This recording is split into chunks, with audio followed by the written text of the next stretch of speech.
Welcome to Sprinkle with Hope podcast with your host, Jason. I am so excited about this episode. Really, we have a great guest, and I'm not going to spoil it, but please listen up and hopefully you bring your funny bone. Welcome to the Sprinkled with Hope podcast.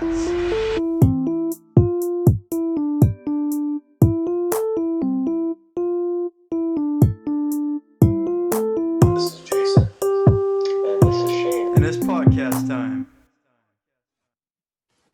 Welcome to Sprinkle with Hope podcast. This is your host, Jason, and thank you for joining us.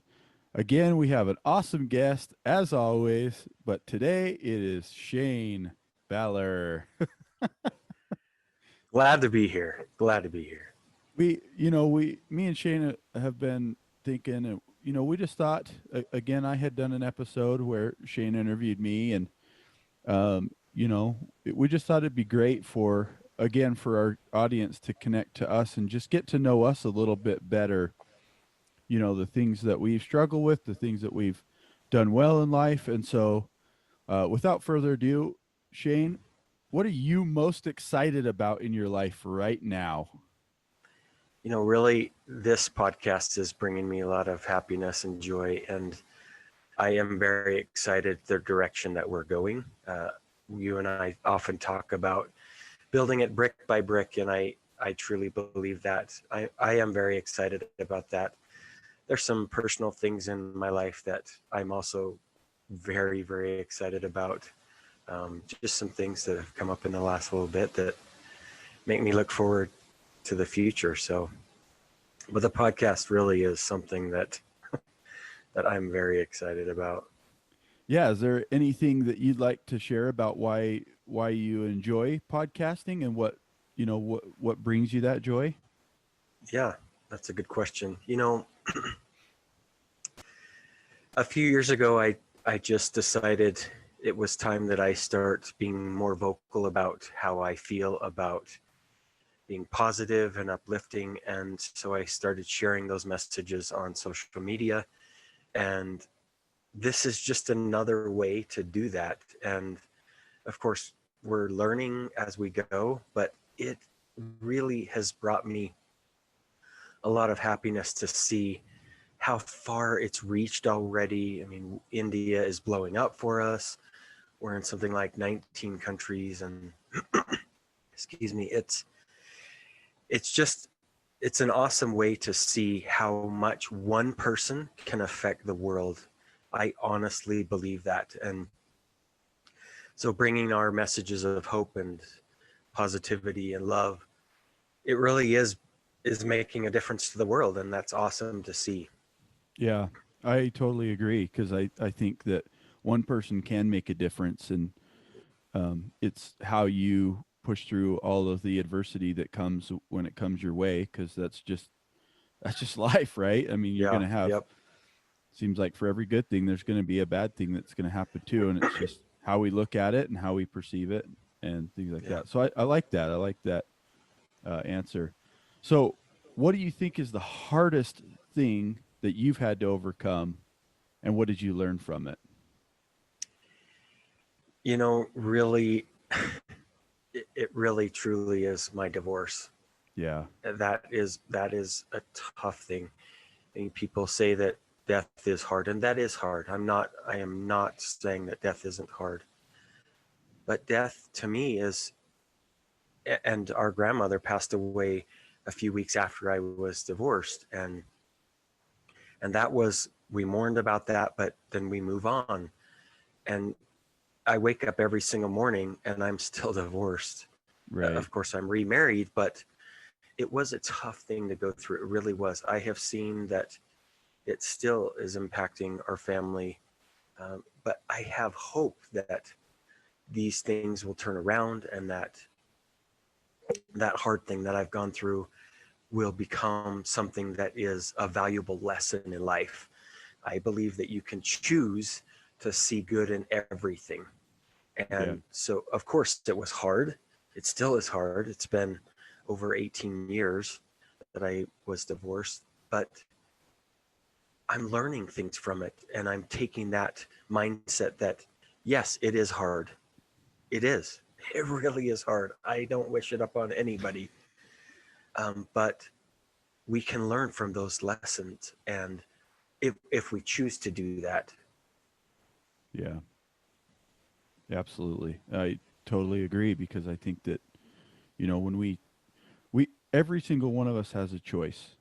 We have a choice, and whether that choice is um, choosing, there's a saying that goes, choosing the harder right than the easier wrong. And we have that choice. We can choose either way. We always have a choice. We have, if somebody ran into us in our car and hit us, we have the choice to yeah, be mad about that, or like, well, it's in the past, done. Can't do anything about it. Let's move on. yeah. So I agree. I think you have the choice to choose how you react to the situation. Now, let me just follow up with a little bit Yeah. of what's happened in the last little bit. So I mentioned it's been over 18 years, and my ex-wife and I have struggled quite a bit over those years. A few weeks ago, she actually contacted my wife and said, "You know what? I need to talk." And of course, my wife was a little freaked out, like, "Oh my gosh, what's going to happen?" I said, "Just, I think it's good. Just roll with it and see what happens." And it ended up being that they both felt, or my ex-wife felt like she needed to set aside her differences with my wife and just start working on building a relationship. And I thought that was fantastic. And since then, she and I, meaning my ex-wife and I, have done the same thing. We have talked more in the last few weeks than we did for years. And so that's all I'm saying, is that to me, hope is very important. And I always have had hope that she and I would set aside our differences and work together. And it's never too late. And Right. so, of course it was a struggle. It has been, but we are we're working together on some things that I think it makes my heart very happy, and it allows me to look even more with hope towards the future.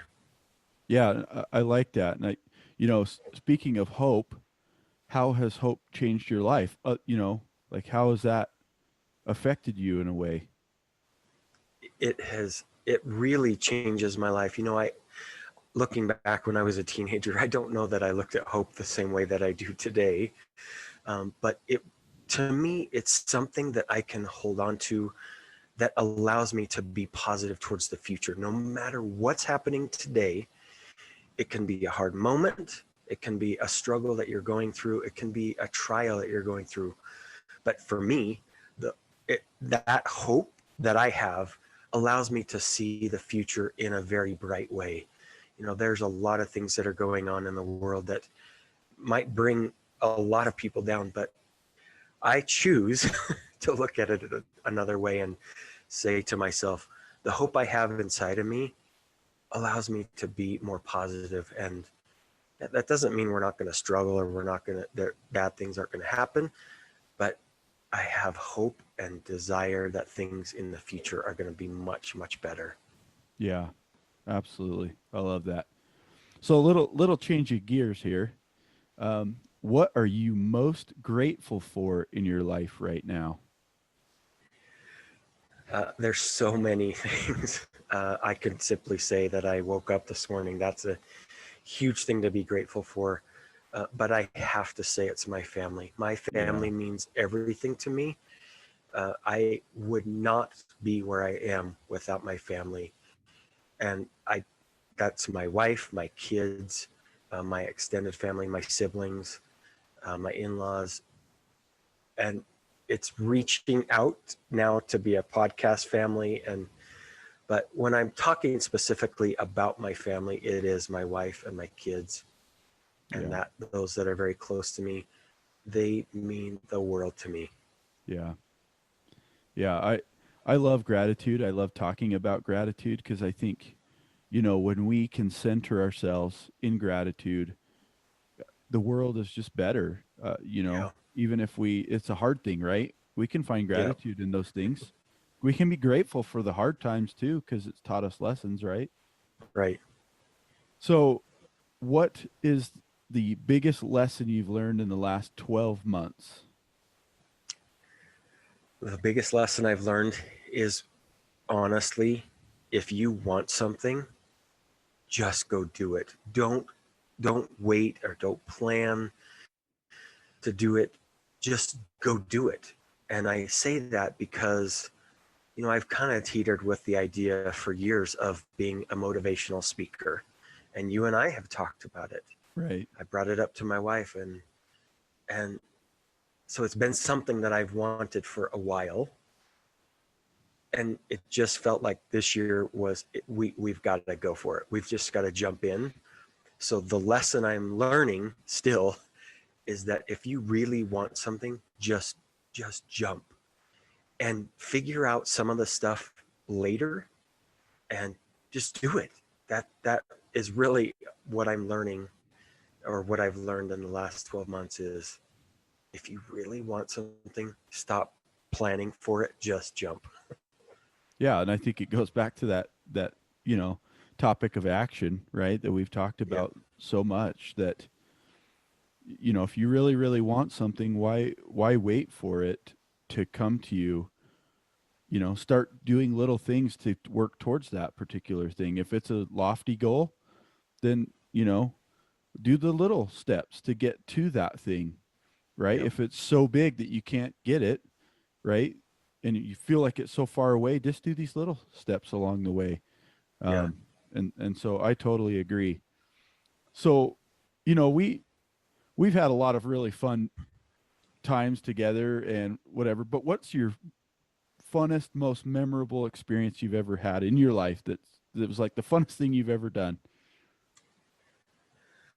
Um, I think there's a lot of things, but my most memorable, um, really truly, it probably is a trip that we had with you guys and our older brother to Disneyland.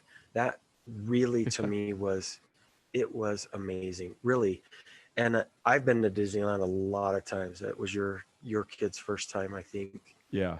Maybe even your wife's first time. I don't remember, but it was a lot of people's first time, and it that to go on vacation brings me a lot of happiness, and to do it with family, it's even more fun.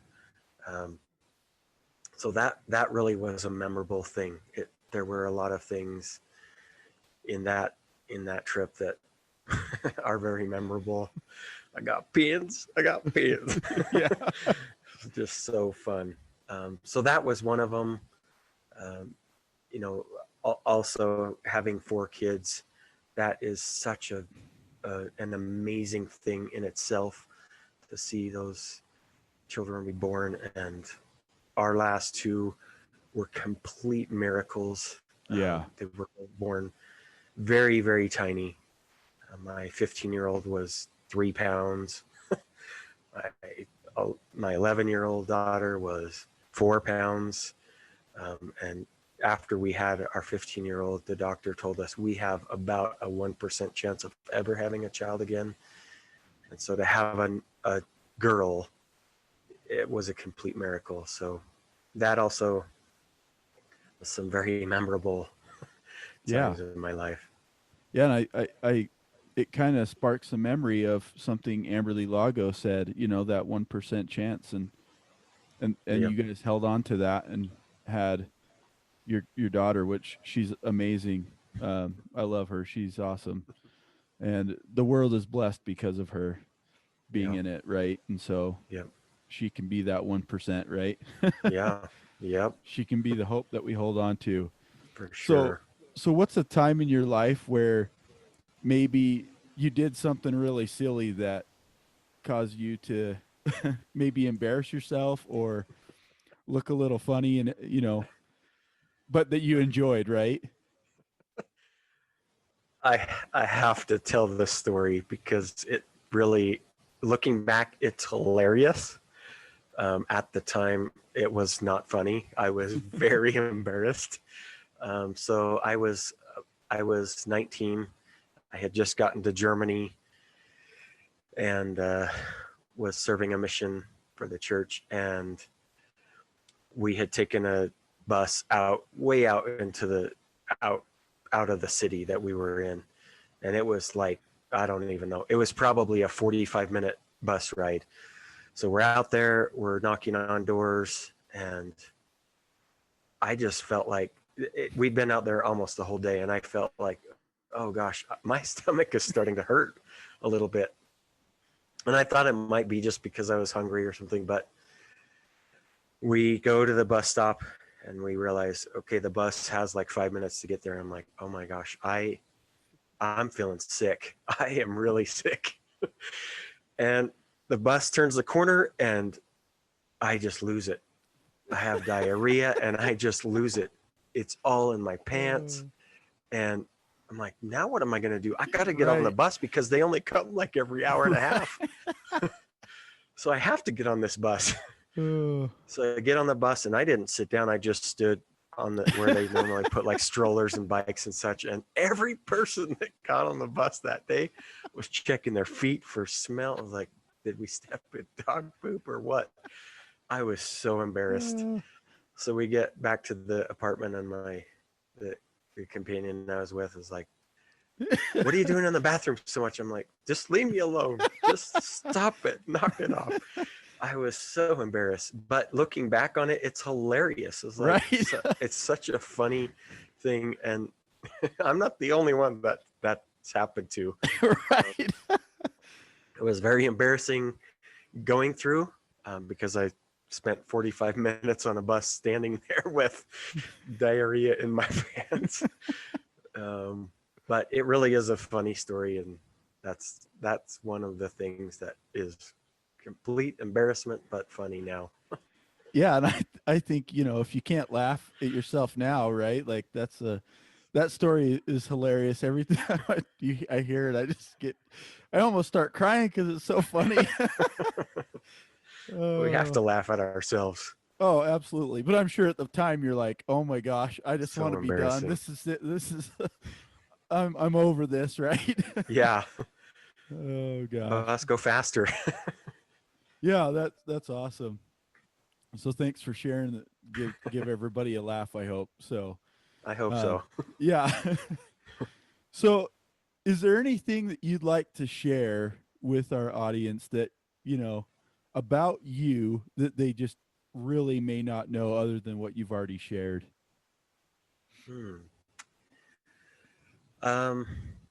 I don't know that I've talked a lot about this, and it is a big part of who I am. But growing up, I've been a soccer player ever since I can remember. 5 years old, all growing up. When we moved to Utah, a lot of people didn't play soccer in Utah at that time, so it's a passion that I have. I still play. I have possibly one more game next Thursday, but I feel like it's time that I maybe hang up the cleats and am done with that. And that's not because I don't love the game, but it's because you and it's getting a little more busy with what we're doing now. And so I'm at a point where I have to decide what I really want. And I'm more excited about the future of podcasting and the direction that we're going, and might have to set that aside. And so I don't know that I've said that before, that it's a big part of me.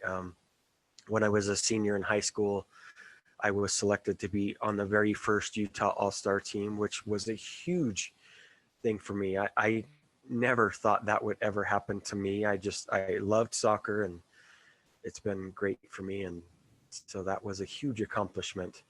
In that game, I hurt my back a little bit, so I couldn't perform the way I wanted, or else I'm certain that my career in soccer would have been very different, because that game we played in front of youve coaches and BYU coaches and a lot of people, and I just feel like it would have changed my career, but I couldn't perform the way I did just because of my tweak in my back that game.